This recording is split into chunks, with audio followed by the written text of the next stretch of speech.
За.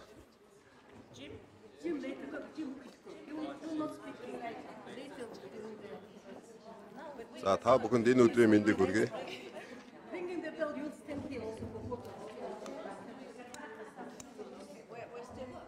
Нэг.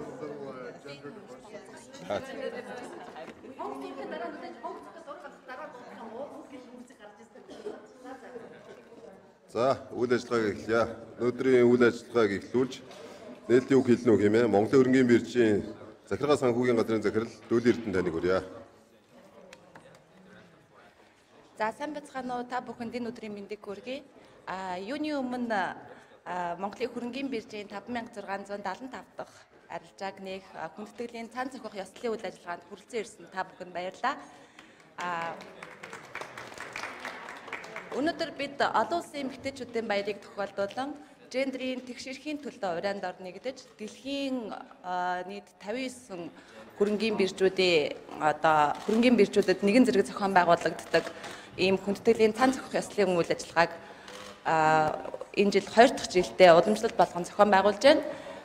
Энэхүү арга хэмжээг олон улсын санхүүгийн корпорацийн санаачлагаар өнгөрсөн жилдээс эхлэн Монгол улсад зохион байгуулж байгаа бөгөөд өнөөдрийн үйл ажиллагаанд Монголын үндэсний худалдаа аж үйлдвэрийн танхим, компани засаглалын хөгжлийн төв, Дэлхийн банкны болон нэгдсэн үндэсний байгууллагын Монгол дахь төлөөлөгчийн газар, эмэгтэйчүүдийн зөвлөл холбоодын төлөөлөл оролцохын зэрэгцээ манай хөрөнгийн биржид бүртгэлтэй хувьцаат компаниудын эмэгтэй удирдлага, бизнесийн байгууллагуудыг манлайлж буй эмэгтэй удирдлагын төлөөлөлд хүрэлцэн ирснийг дуулахад таатай байна. За ингээд энэхүү арга хэмжээг санаачлагч, хамтран зохион байгуулагч олон улсын санхүүгийн корпорацийн зөвлөх оюун билег таныг үг хэлнэ хэмээн урьж байна. За сайн байцгаана уу, та нарт энэ өдрийн мэндийг дэвшүүлье. За энд ирсэн бүх эмэгтэйчүүдтэй бас олон улсын эмэгтэйчүүдийн баярын мэндийг дэвшүүлье. За түрүү манай Дүүлийн Эрдэнэ захирал танилцууллаа. Энэ арга хэмжээг дэлхийд даяар 60 гаруй хөрөнгийн биржүүд хамтран зохион байгуулж байгаа. Яг өнөөдөр Мартин баярын өмнө яг Мартин 8-ны өдрүүдэд бүх хөрөнгийн биржүүдээр яг энэ хонгоцох сайхан ёслол явагдаж байгаа. Тэгээ энэ ёслоор бид нар ямар мессеж өгч байна гэвэл ер нь бол эмэгтэйчүүдэд бид нар гендерийн тэгш бус байдлыг арилгасаар эмэгтэйчүүдийг одоо энэ эдийн засгт сайн оролцуулснаар доктортой хөгжилд нэмэр оруулах юм аа. Тэгээ энэ одоо эмэгтэйчүүдийн оролцоог нэмэгдүүлэх үүрэгт бол хувийн хвшил бас их чухал үүрэгтэй юм шүү. Хувийн хвшлийн одоо манай төлөөлөл эмэгтэйчүүдийн одоо эмэгтэйчүүдийг өөрсдийнхөө ур чадвараа авьяасаа бүрэн дүрэнд ажиллахад тэр болцоог нь одоо бүрдүүлж өгөөч тий. Одоо ажлын байр дээр ажлаар дэвших болцоо, ажил дээр одоо хүүхдээ одоо цэцлэгт өгөөтэй ажилдаа бүрэн дүр урсгах болцоог нь ажлын байрууд нь ингээд хувийн хвшийнхэн дэмжиж өгөөч. Тэгснээрээ манай эмэгтэйчүүд бүрэн дүрэн байдлаар энэ зах зээлд оролцоод эдийн засгт оролцоод хувь нэмрээ оруулах юмсаа гэсэн мессеж өгж байгаамаа. За энэ харах хэмжээд хамтран зохион байгуулж байгаа хөрөнгийн бирж манай Монголын худалдаа аж үйлдвэрийн танхим компанийн хүчин төв тэгээд Women Corporate Directors Монголын төлөөллийн газартаа бас талархал илэрхийлье. За тэгээд энэ арга хэмжээг бас ер нь бол бид нар одоо 2 дахь удаа зохион байгуулж байгаа. Тэгээд дахин зохион байгуулад манай биржээс энэ сайхан эмэгтэйчүүдийн төлөөллийг нэмэгдүүлэх уриалдыг дэмжиж явахыг бас мэддэж байна. За баярлалаа. За дараагийн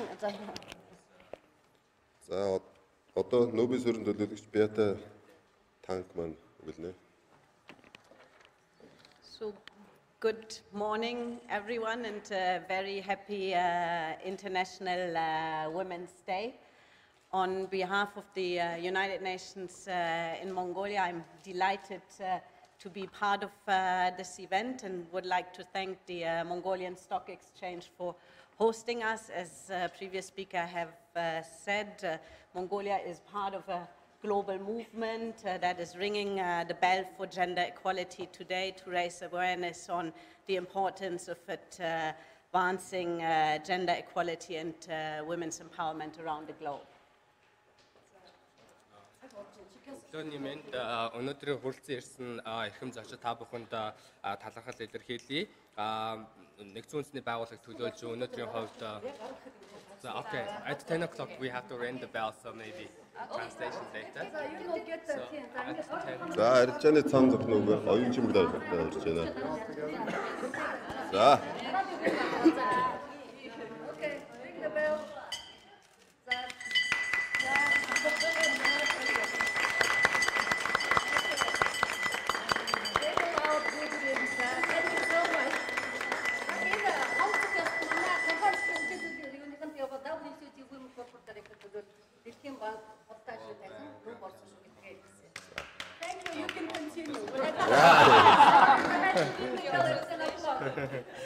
As they say, first things first, so we've rung the bell and we can now continue with the speeches. So of course many companies around the world are working on enabling more women to rise to the top. But the proverbial glass ceiling is in fact still quite intact, and closing the gender gap remains an uphill battle. I will continue from the previous one. Oh, okay. Тэгэхээр нэгдсэн үндэсний байгууллагыг төлөөлж миний хувьд өнөөдөр энэхүү арга хэмжээнд оролцож нээлтийн үг хэлж байгаадаа талархаж байна. Тэгээд өнөөдрийн хувьд хөрөнгөний биржээр зохион байгуулж байгаа энэхүү арга хэмжээ нь дэлхийн нийтээр явагдаж байгаа хөдөлгөөний бас нэг хэсэг юм а. Эмэгтэйчүүдийн эрхтэгч байдлыг хангах, түншлэн эмэгтэйчүүдийг эрх мэдэлжүүлэх зорилго бүхий энэхүү гендрийн тэгшэрх байдлын төлөө хонх зохих юм арга хэмжээ зохион байгуулагдаж байна. Тэгээ юуны өмнө бол компаниуд дэлхийд даяар эмэгтэйчүүдийг мэдээж хэрэг адун тушаал ахих, карьерийг нэмэгдүүлэх тал дээр анхаарал хандуулж байгаа боловч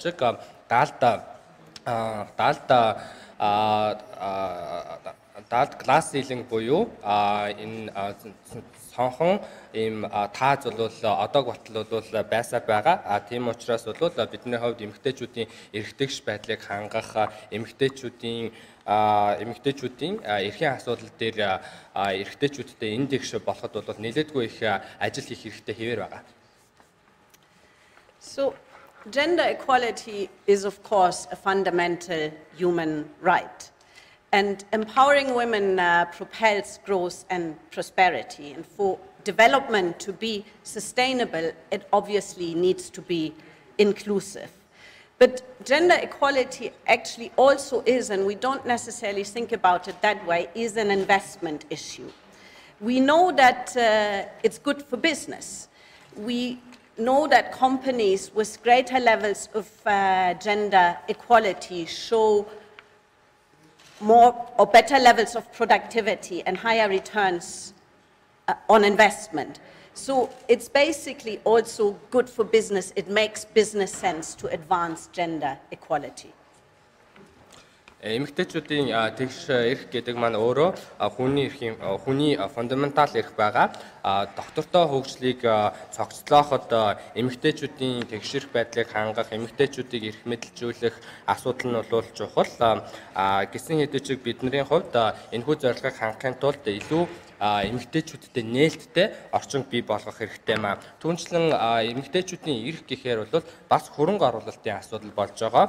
Яагаад вэ гэх юм бол бизнесийн дунд хийсэн судалгаанаас харахад эмэгтэйчүүдийн тэгш эрхийг хангасан компаниудын дунд бүтээмж өндөртэй, хөрөнгө оруулалтын өгөөж нь илүү их өндөр байгаа маа. Тийм учраас бизнесээ ахиулахын тулд бид нар бас эмэгтэйчүүдийн эрхийг ахиулах шаардлагатай. So in Mongolia, 7 out of 10 jobs are created by the private sector. But if you look at the top CEO level, and I was just comparing notes with Ms. Uyun Shimik on the figures, if you look at the top CEO level and the top 100 companies, is actually only 6% of women in CEO leadership positions. So that means that there is an enormous untapped potential for private sector to unleash. Монгол улс дахь 10 ажлын байр тутмын 7 нь хувийн хөвшлийн зүгээс бий болгодог байна. Гэсэн хэдий ч би түрүүн бас оюун чимэг дарагтаа ярьж байлаа. Монголын топ 100 компаниудын дунд гүйцэтгэх захирлын төвшөнд эмэгтэйчүүдийн эслэг хувь нь дөнгөж 6% байна. Тэгэхээр бидний зүгээс энэчнээс ямар сургамж авах вэ гэхээр энэ манлайлах албан тушаалд бидний зүгээс бас эмэгтэйчүүдийг дэмжиж ажиллах нь бол зүйтэй юм байна. Бизнесийн байгууллагуудын хувьд эмэгтэйчүүд гэх энэ капиталыг ашиглах бүрэн боломжцоогууд бол байна гэдгийг харагдаж байна. Empowering women and achieving gender equality requires deliberate action. The United Nations is making this a priority, and the Sustainable Development Goals, so the goals that have been approved by 193 world leaders in 2015 as the roadmap for development until 2030, actually give us a plan to scale up action for gender equality. So let us work together towards concrete commitments and place women's empowerment and gender equality at the center of corporate policies. And I look forward to continuing the discussions with all of you, and happy Women's Day again. Thank you. Эмэгтэйчүүдийн эрхийг хамгаалах, тэгш эрх, эмэгтэйчүүдийг эрх мэдэлжүүлэх энэхүү ажлыг бид нэр хийхин тулд тусгай зорилго дэвшүүлэн ажиллах шаардлагатай байгаа. Нэгдсэн үндэсний байгууллагын зүгээс энэ асуудалд нэн тэргуунд анхаарал хандуулж тэргүүлэх ач холбогдол өгж байгаа. Дэлхийн нийт 193 орны зүгээс нэгдсэн үндэсний байгууллага дахь гишүүн орнуудын зүгээс 2015 онд доктортой хөгжлийн зорилт гэх баримт бичгийг боловсруулсан байгаа. 2030 он хүртэл хэрэгжүүлэх энэхүү баримт бичигт эмэгтэйчүүдийн тэгш эрхийг хангах, эмэгтэйчүүдийг эрх мэдэлжүүлэх асуудалтай холбоотой ажлыг бол илүү өргөтгөх, тэлэх ийм тусгай зорилгыг бол тавьсан байгаа. Тийм учраас цөмөөрөө хамтдаа эмэгтэйчүүдийг эрх мэдэлжүүлэх, тэгш эрхийг нь хангах тал дээр тусгай зорилго тавин хамтран ажиллацгаая гэж би та бүхнээс уриалмаар байна. Тэгээд энд ирсэн аж ахуйн нэгжүүдийн төлөөллүүдийн хувьд бол компанийнхаа дотоод бодлогын хүрээнд эмэгтэйчүүдийн энэ асуудлыг үндсэн цөм болгож авч явъя гэж уриалмаар байна. За баярлалаа. За одоо Монгол Улсын хөтөлбөрийн зах зээл дэх гендерийн тэгш бус байдлын талаарх хийсэн судалгааны танилцуулгыг Дэлхийн банкны төлөөлөгч Жэмэн дэрсэн.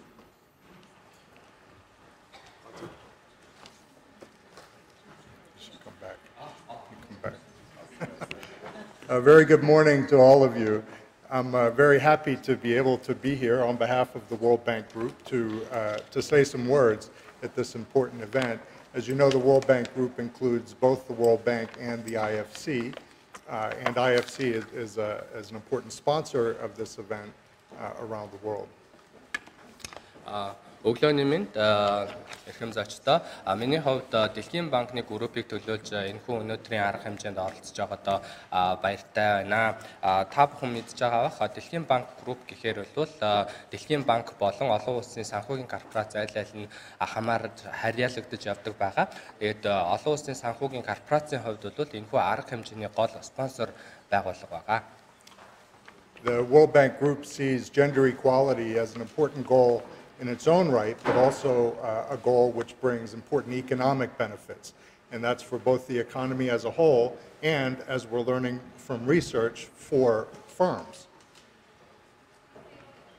Дэлхийн банкны зүгээс гендрийн эрхтгч байдлыг дангаар нь бөгөөд эдийн засгийн хувьд оруулах хувь нэмрийн ач холбогдлын үүднээс дэмжиж ажилладаг байгаа. Түүнчлэн сүүлийн үед гарсан судалгаанаас харахад бол гендрийн тэгш эрх байдал маань компаниудад бас эерэг ач холбогдолтой нөлөөлөл үзүүлдэг гэдгийг нь бол батлагдж байгаа.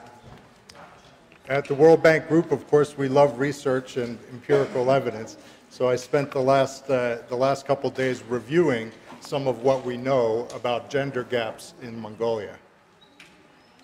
Дэлхийн банк группийн хувьд мэдээж хэрэг судалгаа хийх дуртай, судалгаанд дуртай байгууллага байгаа. Тийм учраас би бас Дэлхийн банкны зүгээс хийсэн судалгаануудын талаар сүүлийн хэдэн өдөр судалж үзлээ. Тэгээд Монгол улсад гендерийн эрхтгч байдалтай холбоотой ямар бас асуудлуудад байна вэ гэдгийг би судалж үзлээ.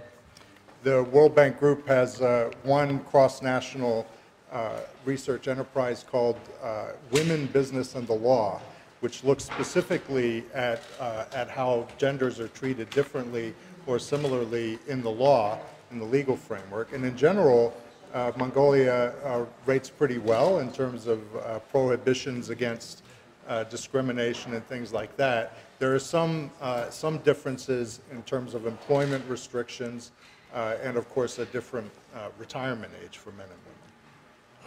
Дэлхийн банкны зүгээс олон улсын төвшөнд улс таамагсан судалгаа хийдэг байгаа. Тэгээд тэдгээрийн гол судалгаа нь бол эмэгтэй бизнес эрхлэгчид болон хууль эрх зүйн тогтолцоо гэсэн ийм судалгаа байдаг байгаа. Тэгээд энэ судалгаанаас хараад үзэхэд бол Монгол улсын хувьд бусад улс орнуудтай харьцуулахад эмэгтэйчүүдийн эсрэг авч байгаа хориг арга хэмжээний хувьд харьцангуйгаагүй, өөрөөр хэлбэл эмэгтэйчүүдийг альва үйлдэл хийхээс нь сэргийлэх юм уу, эсвэл хийвэл санкц ногдуулах ийм зохицуулалт бол байхгүй гэсэн хэдий ч зарим тал дээр бол дутагдaltaй талууд байна. Тэр нь юу вэ гэх юм бол эмэгтэйчүүдийн хөдөлмөр эрхлэлттэй холбоотой зарим нэг хязгаарлалтууд болон тэтгүүрт гарах насны хувьд бол зөрүүтэй гэх мэт ийм асуудлууд байна. The IFC did a study of SME finance a few years ago.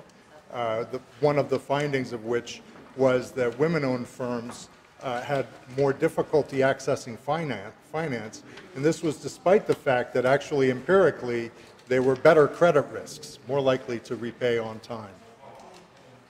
Түүнчлэн Дэлхийн банкны зүгээс хэдэн жилийн өмнө жижиг дунд үйлдвэрүүддэх санхүүжилтийн асуудлын чиглэлээр судалгаа хийсэн. Тэгээд энэ судалгаагаар харахад эмэгтэй бизнес эрхлэгчдийн хувьд санхүүжилт авах боломж нь эрэгтэй бизнес эрхлэгчтэй харьцуулахад харьцангуй хүнд байдаг юм байна гэсэн юм судалгаа гарч ирсэн байгаа. Гэхдээ энэ нь бол эмэгтэйчүүдийн хувьд эрсдлийнхэн шинжилгээ хийгээд үзэхэд эргэн төлөх боломж болцоо нь хамаагүй дээр эрсдэл багтаа гэдгийг харуулсаар байтал эмэгтэйчүүдэд санхүүжилт өгөх байдал нь бол бага байна гэдэг ийм асуудал гарч ирсэн. We have a study coming out in a few weeks on gender differences in the labor market that looks at some of the reasons for the widening gap in labor force participation between men and women in Mongolia in the last 5 or 6 years or so. The labor force participation gap between men and women has actually expanded. And it looks at a number of the reasons for this, some of which are simply norms and standards about family life. And in other countries, we know that expanding access to things like child care and elder care are important for opening up opportunities for women to work outside the home and to close that gap in the labor force participation rate. Үүнчлэн хэдэн 7 хоногийн дараа бидний зүгээс бэлтгэсэн байгаа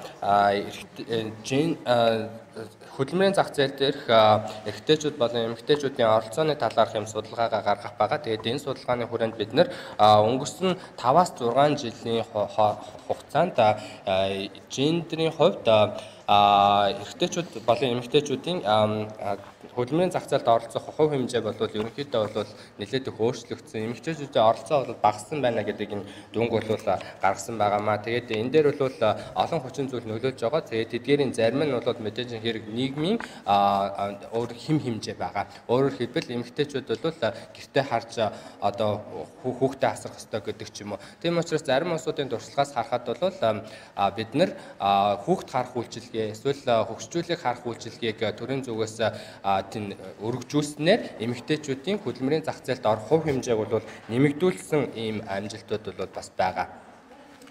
And this, I think, gives a clue also to the main issue on our minds for the Ring the Bell event, and that is about how to improve diversity in the boardroom and also in leadership positions in firms. And that means change, to some extent, changing norms and behaviors so that women step up and can take those higher roles. Түүнчлэн бас энэ нь бол өнөөдрийн бидний зохион байгуулж байгаа арга хэмжээтэй холбоотой өөрөөр хэлбэл энэ гендрийн эрхтгч байдлын төлөөх хонх цогх арга хэмжээтэй холбоотой нэг зүйл байна. Тэр нь юу вэ гэх юм бол бид нэр компани төлөөлөл удирдах зөвлөлийн төвшөнд гүйцэтгэх удирдлагын төвшөнд бас эмэгтэйчүүдийн манлайллыг бий болгох тэдний бас дэмжиж эрхтгч байдлыг нь хангах асуудал бол их чухал. On a more personal note, it's fun to be back inside the Mongolian Stock Exchange here. A little over 20 years ago, I participated in a survey of large-scale enterprises. Mr. Balihu will remember this survey. And I dug out my old data and found that in 1996, 10% of the listed companies here had general directors who were women. So I understand from the earlier talk that that's now 6%. So that's not much progress. We need to step that up. Энэхүү арга хэмжээтэй холбоотойгоор нэг хэлмээр байна. Түүнчлэн би бас хувь хүнийхээ үүднээс бас нэг зүйлийг хэлье гэж бодсон. 20 гаруй жилийн өмнө би бас хөрөнгөний бирж дээрх томоохон компаниудын дунд судалгаа хийжсэн. Тэгээд энэ судалгааг бол байлихуд дарга бас санаж байгаа баха. Тэгээд энэ судалгаа би өцөгдөр бас харсан 1996 онд судалгаа хийсэн юм байлээ. Тэгээд энэ судалгааны датаг хараад үзэхэд энэ хөрөнгөний бирж дээр хамгийн том компаниудын 10% нь бол эмэгтэй гүйцэтгэх захиралтай байсан тухайн үед. Гэтэл өнөөдрийн тэр том мэдээлэлээс харахад 6% байна гэж бол би сонсон. Тэгэхээр багассан үзүүлэлт бол харагдаж байна. So one other gender gap is the higher educational attainment that we see for women, and there's clearly an untapped resource for Mongolia's economy and for leadership of firms, and I'm glad to be able to participate in this event today to draw attention to this, and thank you very much for your attention. Түүнчлэн бас нэг хүүсийн хувьд зөрүүтэй байгаа үзүүлэлт юу вэ гэхээр эмэгтэйчүүдийн бас дээд боловсрол эзэмшсэн байдал байгаа маа. Тэгэхээр эмэгтэйчүүд маань өөрсдөө бас маш их сайн боловсрсон учраас хувийн хөвшлийнхний зүгээс энэ боловсрсон эмэгтэйчүүдийг эдийн засгаар нэмэгдүүлэх, фирмийнхаа өөрсдийнхөө компани ахлах манлайллах албан тушаалд тавьснаар эдийн засгт хувь нэмэр оруулахын боломж болцоо их байгаа шүү гэж хэлдэг. And happy Women's Day. Тэгээд эмэгтэйчүүдийн баярын мэнд хүргье. За баярлалаа. Одоо хэвлийнхэн маань зочдоос ярьцлаа.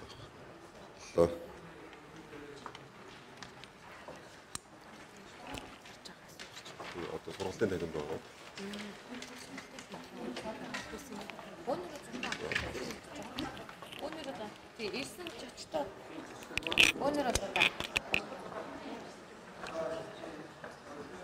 За ирсэн зочд өөндөө зураг авах уу тий.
Одоо тэр дээшээ харах юм уу?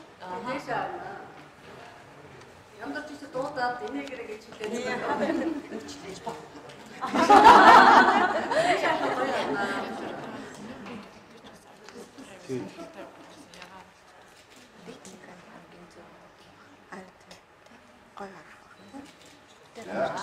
Оюун дагаад дахиад нэг зөгчдөх үү?